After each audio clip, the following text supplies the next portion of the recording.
लेकर के इसको और ठीक ढंग से इसके बारे में प्रचारित करना चाहिए ना कि शराब कितना बुरा चीज़ है।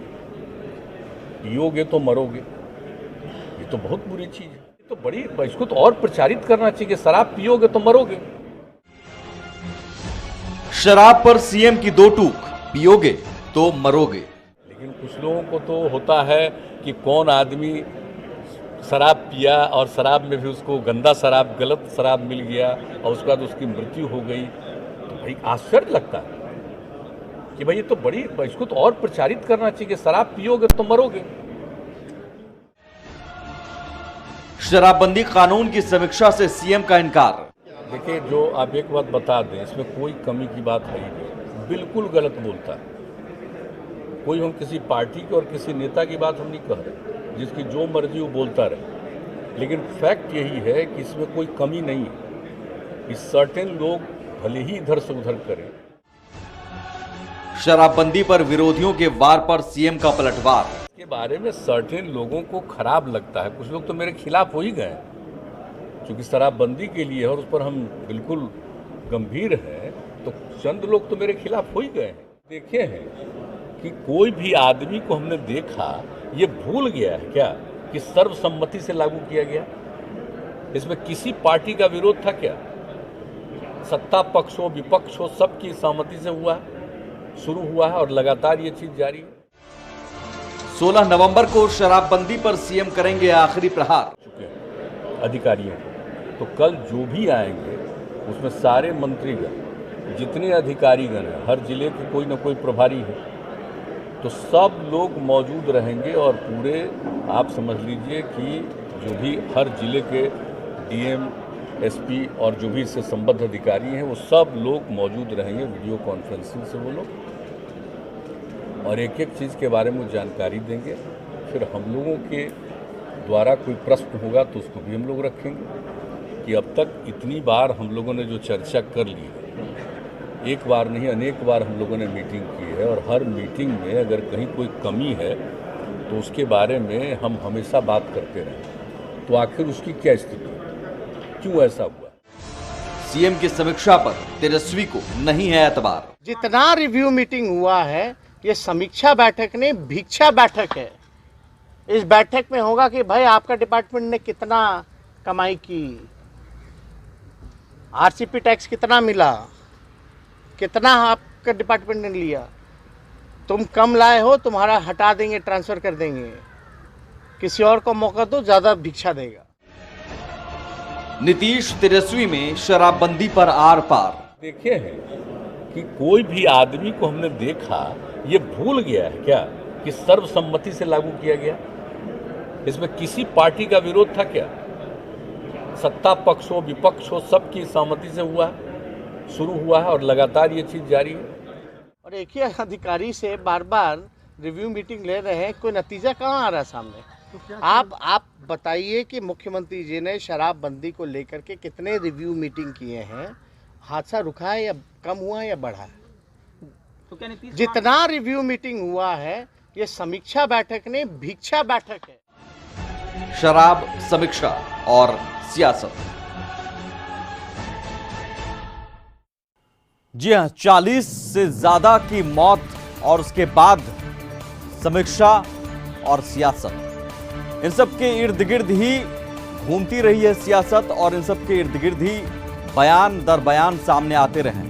क्योंकि इससे पहले भी जहरीली शराब से मौत के मामले सामने आए, तब भी इसी तरह के बयान, इसी तरह की समीक्षा, इसी तरह की सियासत। बार बार इस तरह की नौबत क्यों आती है और क्या समीक्षा बैठक से हालात सुधरेंगे? क्योंकि सीएम नीतीश कुमार ने कहा कि एक एक चीज का हिसाब लेंगे, एक एक रिपोर्ट लेंगे वो, तो इसका मतलब क्या है और समीक्षा का असर कितना होता है, इसे समझने की कोशिश करेंगे। 16 नवंबर को सीएम नीतीश शराबबंदी पर बड़ी समीक्षा करने वाले हैं, लेकिन उससे पहले सीएम नीतीश ने अपने बयानों से कम बता दिया कि शराबबंदी को लेकर वो किसी तरह की ढील देने के मूड में नहीं है और इस पर और सख्त फैसला लेंगे। वहीं सीएम ने विरोधियों और उन नेताओं को आड़े हाथों लिया जो बयान देते रहते हैं। सवाल यही, समीक्षा से हालात सुधरेंगे?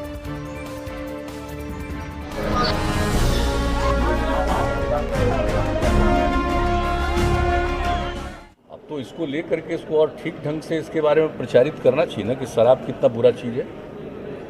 पियोगे तो मरोगे, ये तो बहुत बुरी चीज है। तो बड़ी, इसको तो और प्रचारित करना चाहिए कि शराब पियोगे तो मरोगे।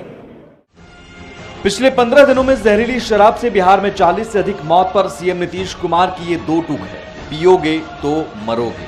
अब तो इसको लेकर के इसको और ठीक ढंग से इसके बारे में प्रचारित करना चाहिए ना कि शराब कितना बुरा चीज है, पियोगे तो मरोगे, ये तो बहुत बुरी चीज है। तो बड़ी, इसको तो और प्रचारित करना चाहिए कि शराब पियोगे तो मरोगे। जहरीली शराब से 40 से अधिक मौत के बाद 16 नवंबर को सीएम नीतीश एक व्यापक समीक्षा बैठक करने वाले हैं, लेकिन उससे एक दिन पहले सीएम ने अपने सख्त तेवर से जता दिया कि वो शराबबंदी को लेकर ना कोई ढील देने के मूड में है, ना किसी समझौते के मूड में। सीएम के तेवर का अंदाजा आप इसी से लगा सकते हैं कि चंद दिन पहले सहयोगी पार्टी बीजेपी के प्रदेश अध्यक्ष संजय जायसवाल ने शराबबंदी कानून की समीक्षा की वकालत की थी, लेकिन सीएम ने करारा जवाब देते हुए साफ साफ कह दिया कि कानून में कोई कमी नहीं है। प्रशासन की भूमिका संदेहास्पद है, उसके बारे में बिहार सरकार को जरूर चिंता करनी चाहिए। मेरा मानना है कि एक पूरा इस कानून की सफलता आज 5 साल 6 साल हो गया, जरूर इस पर एक विचार और जरूर इस पर एक सोच होनी चाहिए। देखिए, जो आप एक बात बता दें, इसमें कोई कमी की बात है ही नहीं, बिल्कुल गलत बोलता है कोई। हम किसी पार्टी की और किसी नेता की बात हम नहीं कह रहे, जिसकी जो मर्जी वो बोलता रहे, लेकिन फैक्ट यही है कि इसमें कोई कमी नहीं है कि सर्टेन लोग भले ही इधर से उधर करें। सीएम नीतीश ने खुलकर माना कि शराबबंदी के कारण कुछ लोग उनके खिलाफ हो गए हैं। वहीं नेता प्रतिपक्ष तेजस्वी यादव पर भी बिना नाम लिए जमकर बरसे। इसके बारे में सर्टेन लोगों को खराब लगता है, कुछ लोग तो मेरे खिलाफ हो ही गए क्योंकि शराबबंदी के लिए और उस पर हम बिल्कुल गंभीर हैं, तो चंद लोग तो मेरे खिलाफ हो ही गए हैं। देखे हैं कि कोई भी आदमी को हमने देखा ये भूल गया है क्या कि सर्वसम्मति से लागू किया गया? इसमें किसी पार्टी का विरोध था क्या? सत्ता पक्ष हो विपक्ष हो सबकी सहमति से हुआ, शुरू हुआ है और लगातार ये चीज जारी है। सीएम नीतीश ने 16 नवंबर को समीक्षा बैठक बुलाई है, जिसमें हर जिले के प्रभारी मंत्री, डीएम, एसपी समेत सभी अधिकारी जुटेंगे। सीएम ने कहा कि इस बैठक में वो एक एक चीज का हिसाब लेंगे, लेकिन तेजस्वी ने पलटवार करते हुए समीक्षा बैठक को बेमतलब बता दिया। तो कल जो भी आएंगे उसमें सारे मंत्रीगण, जितने अधिकारीगण हैं, हर जिले के कोई ना कोई प्रभारी है, तो सब लोग मौजूद रहेंगे और पूरे आप समझ लीजिए कि जो भी हर जिले के डीएम, एसपी और जो भी इससे संबद्ध अधिकारी हैं वो सब लोग मौजूद रहेंगे वीडियो कॉन्फ्रेंसिंग से वो लोग, और एक एक चीज़ के बारे में जानकारी देंगे। फिर हम लोगों के द्वारा कोई प्रश्न होगा तो उसको भी हम लोग रखेंगे कि अब तक इतनी बार हम लोगों ने जो चर्चा कर ली है, एक बार नहीं अनेक बार हम लोगों ने मीटिंग की है, और हर मीटिंग में अगर कहीं कोई कमी है तो उसके बारे में हम हमेशा बात करते रहे। तो आखिर उसकी क्या स्थिति, क्यों ऐसा हुआ? और एक ही अधिकारी से बार बार रिव्यू मीटिंग ले रहे हैं, कोई नतीजा कहाँ आ रहा है सामने? आप बताइए कि मुख्यमंत्री जी ने शराबबंदी को लेकर के कितने रिव्यू मीटिंग किए हैं? हादसा रुका है या कम हुआ है या बढ़ा है? तो क्या नीतीश जितना रिव्यू मीटिंग हुआ है ये समीक्षा बैठक नहीं, भिक्षा बैठक है। बहरहाल सीएम ने समीक्षा बैठक से पहले अपने तेवर से ये तो जता दिया कि वो इसे लेकर सख्ती के मूड में हैं, लेकिन सवाल है कि क्या समीक्षा बैठक के जरिए जहरीली शराब से मौत के बाद उठ रहे सवालों का सीएम जवाब दे पाएंगे? ब्यूरो रिपोर्ट, कशिश न्यूज। यकीनन समीक्षा बैठक में सीएम नीतीश कुमार जानने की कोशिश करेंगे कि ग्राउंड रियलिटी है क्या। अधिकारी ग्राउंड रियलिटी बताएंगे और वो रियलिटी बताने के लिए, वो रिपोर्ट सीएम को सौंपने के लिए अधिकारी दिन रात मेहनत भी कर रहे हैं। पिछले 10 से 15 दिनों में लगातार ताबड़तोड़ छापेमारी की गई, कार्रवाइयां की गई, गिरफ्तारी की गई, क्योंकि सीएम को आपको रिपोर्ट सौंपना है। सीएम साहब पूछेंगे कि भाई क्या किया गया, तो अधिकारी हर जिले में छापेमारी, अब तक 1500 से ज्यादा छापेमारी का आंकड़ा है, 800 से 900 की गिरफ्तारी का आंकड़ा है, कई लीटर विदेशी शराब ये 15-20 दिन में। ये चुस्ती, ये अधिकारियों की चुस्ती और फुर्ती इसलिए क्योंकि उन्हें 16 नवंबर को समीक्षा बैठक में सीएम के सामने जवाब देना है। अब सवाल यहाँ ये है, समीक्षा बैठक जब बुलाई जाती है, सीएम जब हिसाब मांगते हैं, तब तो चुस्ती और फुर्ती दिखती है, लेकिन सवाल है कि जो चुस्ती और फुर्ती सीएम नीतीश के फटकार के बाद अधिकारी दिखाते हैं वो हर वक्त का नजर क्यों नहीं आता है, जबकि सीएम नीतीश का ड्रीम प्रोजेक्ट है शराबबंदी, और इसे लेकर समय समय पर समीक्षा बैठक और अधिकारियों को हिदायत भी देते रहते हैं नीतीश। इससे पहले इसी साल सीएम नीतीश कुमार ने समीक्षा बैठक बुलाई थी और कहा था पुलिस के अधिकारियों और मद्य निषेध विभाग के अधिकारियों को कि आप हर रोज बैठक कीजिए और हर रोज बैठक कर जानकारी लीजिए। सवाल है कि क्या सीएम नीतीश के निर्देशों का पालन हो रहा था, और अगर अधिकारियों की हर रोज बैठक होती तो क्या जहरीली शराब का धंधा चलता, जहरीली शराब से मौत होती? तो क्या वाकई समीक्षा बैठक के बाद असर जमीन पर होता है? समझने के लिए रिपोर्ट दी। प्रतिदिन चाहे वो पुलिस के लोग हों जिनकी जिम्मेदारी है, मद्य निषेध विभाग के लोग हों, इनके टॉप लोगों को कह दिया है कि प्रतिदिन रोज थोड़ी देर बैठिए और सब जगह की खबर लीजिए और कहाँ क्या करना चाहिए इसके बारे में विचार करिए। अब होता है लोग, यानी होम डिपार्टमेंट के भी अफसर, मद्य निषेध वाले भी अफसर, और जो हम लोगों ने पुलिस अफसर डीजीपी और जो बनाए हुए हैं हम लोग आईजी प्रोहिबिशन, तो इस सब लोगों की मीटिंग होती है। गोपालगंज जहरीली शराब कांड पर हुए फैसले के बाद इसी साल 2 मार्च को सीएम नीतीश ने अधिकारियों को हर रोज समीक्षा करने के लिए बैठक करने के निर्देश दिए थे। लेकिन क्या वाकई सीएम नीतीश के निर्देशों का पालन करते हैं अधिकारी? क्या वाकई पुलिस और उत्पाद विभाग के अधिकारी रोज बैठते हैं, रोज समीक्षा करते हैं, रोज चर्चा करते हैं? अगर ऐसा होता तो शायद पहले मुजफ्फरपुर, फिर बेतिया और गोपालगंज में जहरीले जाम का जानलेवा कहर नहीं टूटता।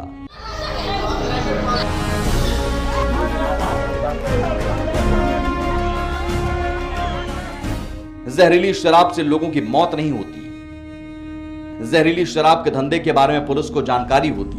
अगर सीएम के निर्देशों का अधिकारी पालन करते तो जहरीली शराब से महज 3 दिनों में 23 से ज्यादा की मौत, 15 दिनों में 42 की मौत, जनवरी से अक्टूबर तक करीब 70 मौत, और शराबबंदी लागू होने के बाद 5 सालों में 100 से ज्यादा मौत नहीं होती। हर घटना के बाद जांच होती है, कार्रवाई के नाम पर थानेदार और चौकीदार निलंबित किए जाते हैं और फिर एक नई घटना होती है। वहीं सीएम नीतीश ने जहरीली शराब से मौत पर फिर कहा कि त्योहारों के बाद समीक्षा की जाएगी और व्यापक अभियान चलाया जाएगा। और इसके बाद हम फिर एक दिन विस्तृत इसकी समीक्षा करने वाले हैं। हालांकि प्रतिदिन चारों तरफ लोग पकड़े जाते हैं, रेड हो रहा है, सब कुछ हो रहा है, लेकिन फिर भी इस तरह का काम किसी इलाके में कोई कर रहा है, ये तो बड़ी दुखद बात है। यकीनन सीएम नीतीश कुमार चाहते हैं कि पूर्ण शराबबंदी हो, समय समय पर समीक्षा भी करते हैं, लेकिन सवाल है कि आखिर सीएम के निर्देशों का पालन करने में अधिकारी कोताही क्यों बरतते हैं? आखिर मद्य निषेध विभाग क्या करता है? सवाल के जवाब में मद्य निषेध मंत्री सुनील कुमार आंकड़े गिनाने लगते हैं। हम आपको आश्वस्त करते हैं कि अपने विभाग की ओर से, पुलिस विभाग की ओर से, और हम लोग ऑपरेशंस चला के और कार्रवाइयाँ करेंगे, और हम लोगों ने विभिन्न माध्यमों से उसको चाहा है कि जागरूकता बढ़े, लेकिन हमारी कार्रवाइयाँ जारी रहेंगी और फिलहाल निश्चित रूप से जो प्रोहिबिशन एक्ट है वो लागू रहेगा। सवाल है कि आखिर जहरीली शराब बनाए और बेचे जाने को लेकर लोकल लेवल पर इंटेलिजेंस कैसे फेल हो जाता है?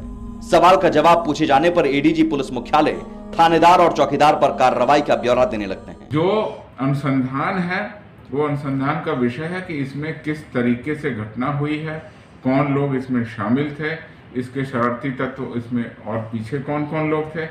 जो लोगों के कारण ये घटना हुई है उन लोगों की पहचान कर अनुसंधान के क्रम में जो दोषी पाए जाएंगे उन पर बहुत कड़ी कार्रवाई होगी। मद्य निषेध मंत्री सुनील कुमार और एडीजी पुलिस मुख्यालय के दावों के उलट सरकार के ही मंत्री रामसूरत राय भी मानते हैं कि लोग गांव में शराब बनाकर बेच रहे हैं। गांव के अंदर पंचायत चुनाव के कारण जो गरीब गुरबा लोग हैं स्वतः घर में बना करके, जो अभी पंचायत चुनाव में हमको जो जानकारी मिली और जो इसके अनुसार मैं बता रहा हूँ कि गांव में वो अपने से यूरिया के माध्यम से क्या क्या करके लोग बताते हैं, गांव में आते हैं, क्योंकि पंचायत चुनाव में रहने का मौका मिला, देखने का मौका मिला है, तो वो गलत तरीके से बना करके और वो चुप चोरी से घर में खुद परिवार के लोग भी प्रतिकार नहीं कर पाते हैं। जाहिर है सीएम नीतीश के ड्रीम प्रोजेक्ट शराबबंदी को अगर पलीता लग रहा है तो उसके पीछे वजह है सीएम के निर्देशों के बावजूद पुलिस और मद्य निषेध विभाग की लापरवाही। सिर्फ थानेदार और चौकीदार पर कार्रवाई के बजाय जरूरी है हर घटना के लिए ऊपर से नीचे तक जवाबदेही तय की जाए। ब्यूरो रिपोर्ट, कशिश न्यूज। यानी समीक्षा बैठक होती है, समीक्षा बैठक में अधिकारी कार्रवाई का ब्यौरा देते हैं और कहते हैं कि साहब हमने ये कार्रवाई की, लगातार सब कुछ कार्रवाई कर रहे हैं, सब कुछ ऑल इज वेल है, और फिर वही शुरू। ऐसे में जरूरी है कि सीएम नीतीश को न सिर्फ अधिकारियों की बातों को सुनना चाहिए, बल्कि अपने पार्टी के कार्यकर्ताओं के जरिए या लोगों के जरिए ग्राउंड रियलिटी भी जानने की कोशिश करनी चाहिए कि अधिकारी जो कह रहे हैं क्या वो सच है, सही में वाकई स्थिति ऐसी है।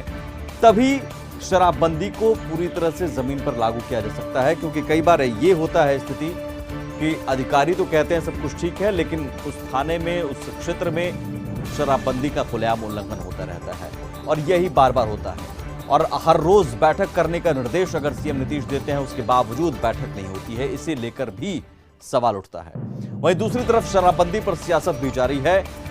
विपक्ष और तेजस्वी के सवालों के बाद एनडीए नेता लगातार पलटवार कर रहे हैं। बीजेपी प्रदेश अध्यक्ष संजय जायसवाल ने विपक्ष पर हमला बोला और कहा कि विपक्षी नेताओं को ट्विटर पर लिखने की जगह सीएम को पत्र लिखना चाहिए। तो वहीं जेडीयू अध्यक्ष ललन सिंह ने कहा कि शराबबंदी हमारी सरकार की देन है और उसमें गड़बड़ी करने वालों पर कार्रवाई होगी, बेवजह हल्ला करने से कुछ नहीं होगा।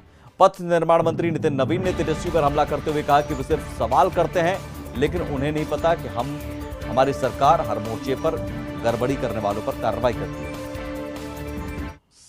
सभी दलों से राय लेकर के ही उस समय लागू किया गया था, और सभी दल फ्री हैं कि अगर ट्विटर में ट्वीट करने के बदले सीधे मुख्यमंत्री को चिट्ठी लिखें तो सभी के लिए ज्यादा अच्छा रहेगा।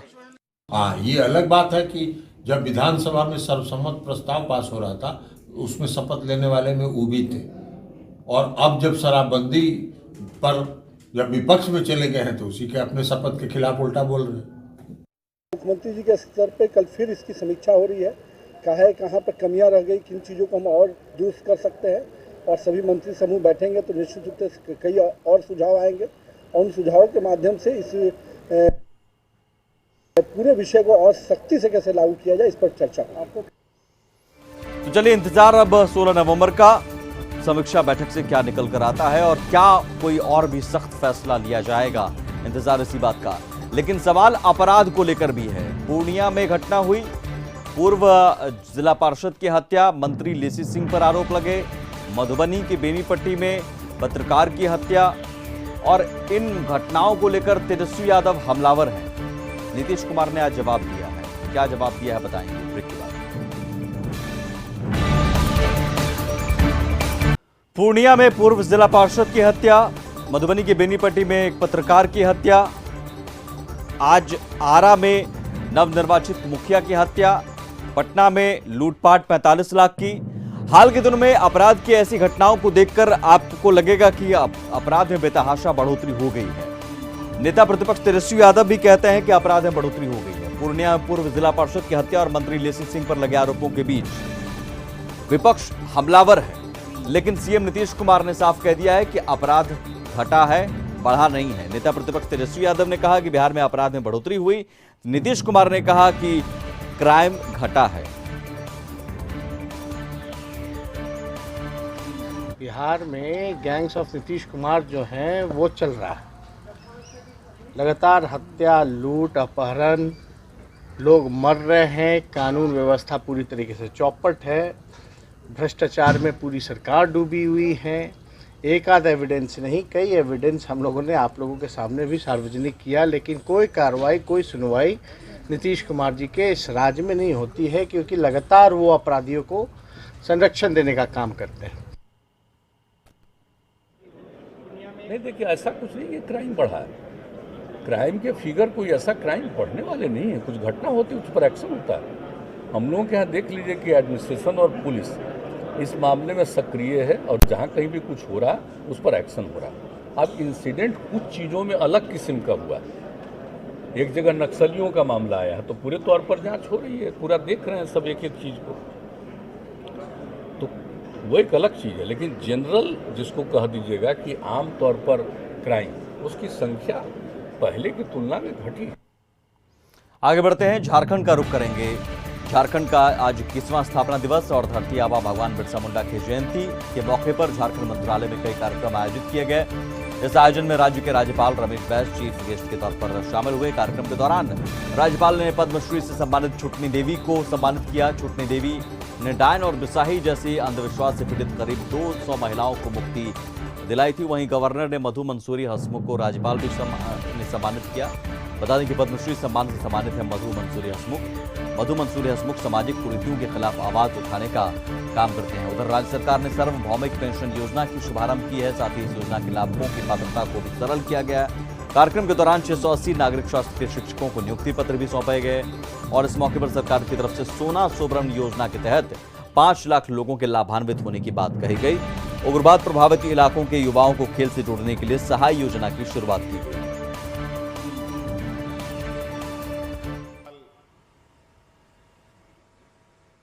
राज को हो चुके हैं और आज के दिन में भी इस राज को जो गति मिलनी चाहिए थी, मुझे लगता है अगर शुरू से इस विषय पर गंभीरता से काम किया होता तो आज झारखंड देश के पिछड़े राज्यों में नहीं, देश के अगड़ी राज्यों में गिना जाता। जिस राज्य के खनिज से बड़े बड़े उद्योग चलते हैं, जिस राज्य में हीरे पाए जाते हो, जिस राज्य में सोना पाया जाता हो, जिस राज्य में अबरक पाया जाता हो, उस राज्य में लोगों की क्या दशा है। हम जरूर डिबेट करते हैं, जरूर हम बड़े बड़े गोष्ठियां करते हैं, लेकिन आज कहीं पर भी आप देख लें, व्यापार में हो, नौकरी में हो, किसी वर्ग के नौकरी में हो, आज इन वर्गों को आरक्षण होते हुए भी पिछले पायदान पे खड़े। आज 20 सालों में पहली बार सरकार लगातार इस राज्य में मूलवासी आदिवासियों, यहां के लोगों को सरकार के रोजगार में हिस्सेदार बनने के लिए नियमावली बनाए जा रहे हैं, बने हुए हैं, तो उसमें संशोधन। और इसी के साथ आज बात सपाट में बस इतना ही। कल फिर होगी मुलाकात, तब तक के लिए इजाजत दीजिए। नमस्कार।